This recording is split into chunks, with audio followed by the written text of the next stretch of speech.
गुरु का राजयोग हुआ समाप्त।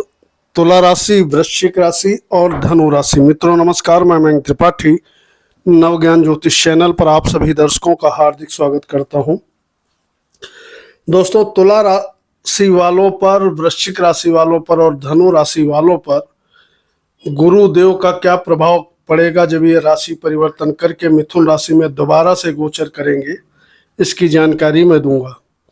आगे बढ़ने से पहले मैं आपको बता दूं, गुरुदेव बृहस्पति अभी तक उच्च राशि में भ्रमण कर रहे थे। कुछ राशि वालों के लिए हंस नाम का राजयोग बना करके बैठे थे, लेकिन अब ये वापस से मिथुन राशि में प्रवेश कर जाएंगे और जब यहाँ पर प्रवेश करेंगे तो कुछ राशि वालों के लिए राजयोग समाप्त हो जाएगा। तुला राशि की सबसे पहले जानकारी देंगे, उससे पहले ये भी जान लीजिए, लग्न पे गोचर लगा करके देखेंगे आप लोग तो सटीकता ज़्यादा मिलेगी। लग्न के अनुसार उपाय किया करिए। जिन लोगों के पास लग्न कुंडली नहीं है तो वो लोग ही चंद्र राशि के अनुसार या प्रचलित नाम के अनुसार इस फलादेश को समझें। तुला राशि में गुरुदेव बृहस्पति दो अशुभ भावों के स्वामी होते हैं। एक तो एक तीसरा भाव और दूसरा होता है छठा भाव, यानी कि रोग का डिपार्टमेंट, और वहीं पर तीसरे भाव का डिपार्टमेंट गुरुदेव बृहस्पति के पास होता है। ऐसे गुरुदेव बृहस्पति भाग्य भाव पे आपके गोचर करने जा रहे हैं और यहाँ पर जब ये बैठेंगे तो चूंकि ये भाग्य के प्रबल रूप से कारक हैं और दूसरी चीज ये पीड़ित नहीं है, तो आप कह सकते हो भाग्य आपका 100 साथ देता रहेगा। बहुत बढ़िया तो रिस्पांस ये इसलिए नहीं कर पाएंगे क्योंकि इनके पास डिपार्टमेंट बहुत बढ़िया है नहीं, लेकिन वहीं पर एक दो शुभ प्रभाव आपको जरूर मिलेंगे। इसका आप लाभ ले सकते हो। पहली चीज, गुरु की नवम दृष्टि विशेष दृष्टि होती है और यह जिस भाव पर भी पड़ती है उस भाव की निश्चित तौर पे वृद्धि होती है, चाहे वह इनकी शत्रु राशि हो या नीच राशि ही क्यों ना हो, कुछ ना कुछ पॉजिटिविटी उस भाव को गुरुदेव बृहस्पति देते ही देते हैं। जैसे कि तुला राशि में भाग्य भाव पर बैठ करके एक तरफ जहां ये भाग्य ठीक ठाक रखेंगे, वहीं पर नवम प्रभाव से गुरुदेव बृहस्पति उन व्यक्तियों की कामना पूरी करेंगे जो लोग संतान चाहते हैं, जिनके एक भी बच्चे नहीं हैं।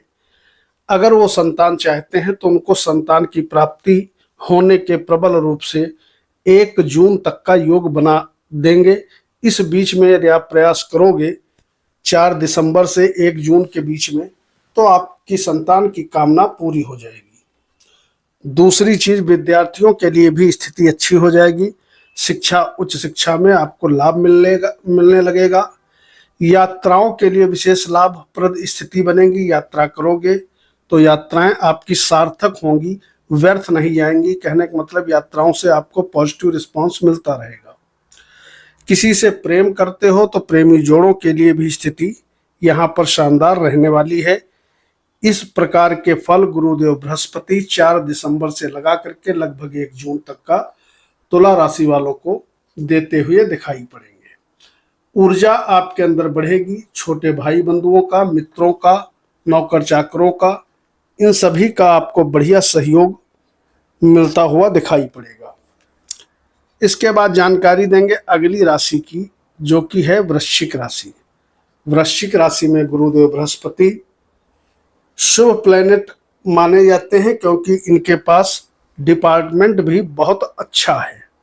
एक तो एक इनके पास डिपार्टमेंट है पंचम भाव का और दूसरा डिपार्टमेंट है वाणी स्थान का, कुटुंब का, परिवार का, धन का। और ऐसे गुरुदेव बृहस्पति अष्टम भाव में गोचर करेंगे। हालांकि अष्टम भाव दुर्स्थान होता है, यहाँ पर गोचर करेंगे, लेकिन कोई भी ग्रह जब अपने भाव पे दृष्टि डालता है तो बहुत बढ़िया फल देता है, चाहे वह उसकी मित्र राशि हो चाहे शत्रु राशि हो में बैठा हो, लेकिन जब अपने भाव पे वो दृष्टि डालेगा तो बढ़िया रिस्पांस तो करेगा ही करेगा। गुरुदेव बृहस्पति अष्टम भाव में जब गोचर करेंगे तो सबसे पहला शुभ फल तो ये देंगे कि कहीं ना कहीं आपको यात्राओं से संबंधित आपके लिए भी लाभप्रद स्थिति बनाएंगे। यात्रा करोगे, यात्राएं आपकी बढ़िया रहेंगी, कहीं कोई दिक्कत वाली बात नजर नहीं आएगी। वाणी में मधुरता आएगी। वाणी से अगर कोई काम करते हो जैसे कि टीचिंग, वकालत वगैरह, तो वहां पे बहुत बढ़िया रिस्पांस मिलेगा, क्योंकि स्वराशि पर गुरु की दृष्टि रहेगी।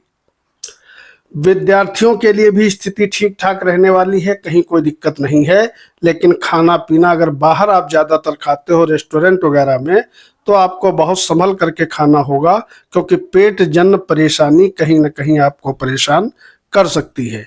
और वहीं प्रेम में आपको सक्सेस मिलना थोड़ी टेढ़ी खीर होगा, प्रेम में सफलता बहुत बढ़िया नहीं मिल पाएगी। गुरु का प्रभाव चूंकि धन स्थान पर है, कुटुंब स्थान पर है, तो परिवार का बढ़िया सहयोग मिलेगा।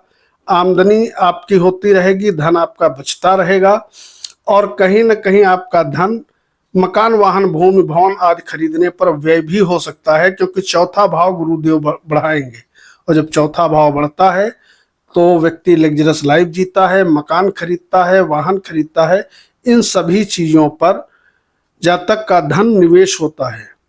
तो वृश्चिक राशि वालों के लिए भी इतने शुभ फल लेकर के गुरुदेव बृहस्पति आ रहे हैं। इसके बाद बात करेंगे गुरुदेव बृहस्पति की स्वयं की राशि धनु की। तो धनु राशि में गुरुदेव बृहस्पति अपने स्थान से सप्तम बैठने जा रहे हैं, और यहाँ पर बैठ करके गुरु बढ़िया प्रभाव इस कुछ मामलों में जरूर देंगे। पहली चीज, वैवाहिक जीवन आपका सुधारेंगे। अगर किसी भी प्रकार की गड़बड़ी चल रही थी तो वह गड़बड़ी समाप्त हो जाएगी। शादी अगर नहीं हुई है तो शादी आपकी हो जाएगी। वैवाहिक जीवन में सुख समृद्धि रहेगी ही रहेगी। व्यापारियों के व्यापार में बहुत बढ़िया लाभ मिलता हुआ इस अवधि में दिखाई पड़ेगा। इसके अलावा गुरुदेव का पंचम प्रभाव आपके आमदनी स्थान पे पड़ रहा है।